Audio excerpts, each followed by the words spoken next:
waa qaybtii labaad ee taxanaheeni bisha barakeysan ee Ramadaan waana barnaamijkii Sooyaal oo aad uga barateen inaan ku soo gudbino taariikhda iyo sheekooyinka saxaabada. waxaynu maanta ku soo qaadan doonaa saxaabiga labaad. wuxuu ahaa adoon u adeega mid ka mid ah ugaasyadii Quraysh kaasoo la oran jiray Umayyah bin Khalaf.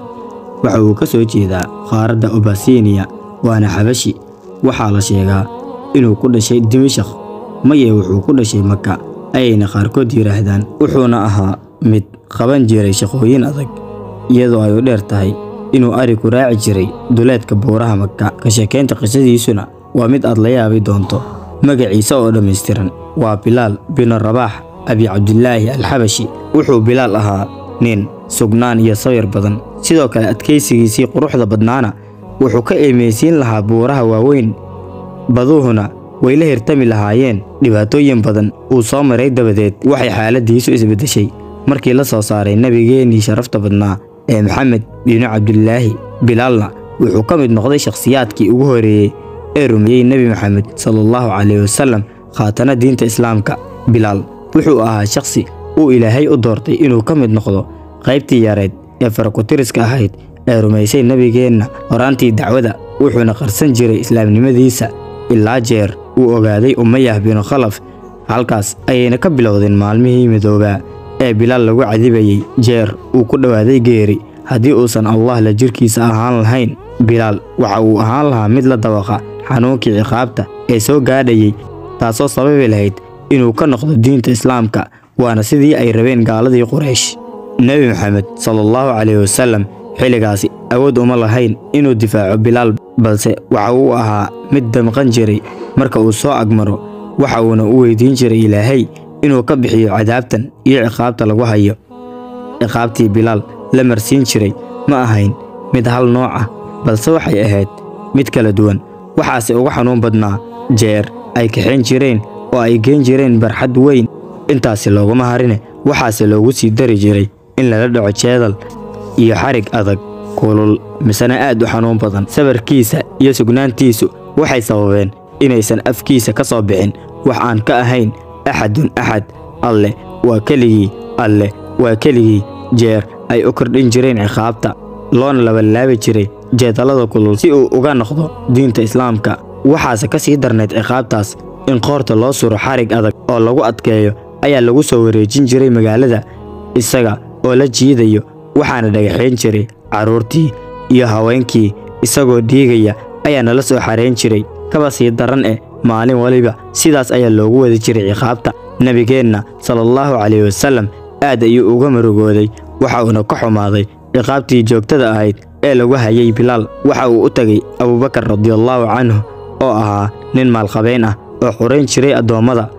markaa buu ka codsaday inuu soo xoreeyo Bilaal. sida darteedna Abubakar baa soo maray halkii uu Umayyah ku ciqaabi jiray Bilaal. markaas buu ku yiri, warmaad iga iibsataan addoonkan.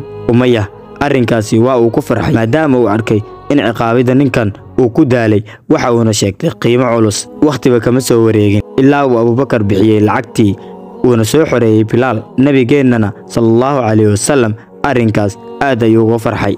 kadib ciqaab iyo xanuun badan oo uu soo maray, waxba kama soo wareegin jeer ay buuxsantay bacsadii nabiga sallallahu alayhi wasallam 13 sano. waxayna saxaabada u soo hijroodeen magaalada Yadrib. Bilaalna waxa uu ahaa caradii dhexe ee hijrada, isagoo u jaray musaafo gaaraysa 500 kiiloomitir ama ka badan si uu u raadsado meel uu si xor ah uga caabudo Ilaahay. ku nagaashaha Bilaal ee horaantii hijrada wax badan kama soo wareegin jeer uu rasuulka sallallahu alayhi wasallam la soo baxay xigmadiisa xeesha dheereed ee uu ku dhisayay dowladda Islaamka. waxa uuna bilaabay tallaabadii koowaad oo ahayd walaalaynta muhaajiriin iyo ansaar. Bilaalna waxa uu nasiib u yeeshay in lala walaaleeyo saxaabi fadli badnaa oo muhaajiriinta ka mid ahaa.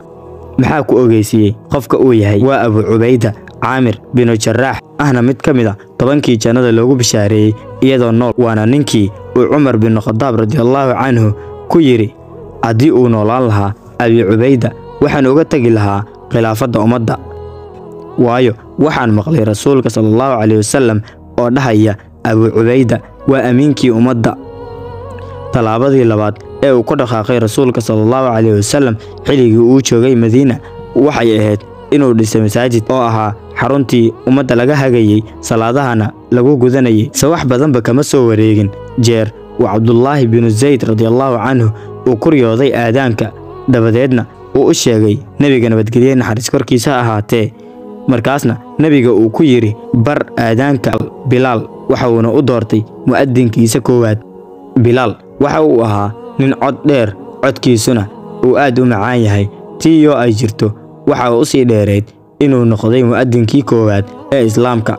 Waxa sugnaatay in nabigeena sallallahu calayhi wasallam uu mar ku yiri Bilaalow inoogu raaxay salaada. Fadaa'ishiisa waxa kamid ahayd in mar uu nabiga nabadgelyo naxariis korkiisa ahaatee ku yiri waxaan galay jannada se waxaan maqlay sanqadha kabahaaga. Bilaalow bal inoo sheeg waxaad samayso. Wallaahi camal khaas ah ma sameeyo oo aan ka ahayn markastoo aan soo weysaysto waan tukadaa 2 ragcadood oo aan faral ahayn. darajada cid uu Ilaahay la doono baa heshee. Bilaal oo ahaa adoon layasa oo lagu shaqaysta islaamka waxa uu gaarsiiyay martabad cajiib ah oo aad u qiimo badan ilaa jeer ay u sugnaatay inay muslimiinta dhexdooda is oran jireen Bilaal gabadha uu doono lama diido. Saxaabigan jaliilka ah waxa uu guursaday gabadh aad u qiimo badnayd taasoo la dhalatay saxaabigii jaliilka ahaa ee Cabdiraxmaan bin Cawf oo kamid ahaa 10kii jannada lagu bishaareeyay. iyadoo intaas kadib Bilaal waxa uu nasiib u yeeshay inuu ka qayb qaato dhammaan dhaqdhaqaaqyadii uu hogaaminayay nabigeena. waxa uu na xaadiray duulaankii weynaa ee Badar isagoo muujiyay wacdaro waxa uuna kamid ahaa raggii kufaartii Quraysheed madaxa ka jaray maalintaas.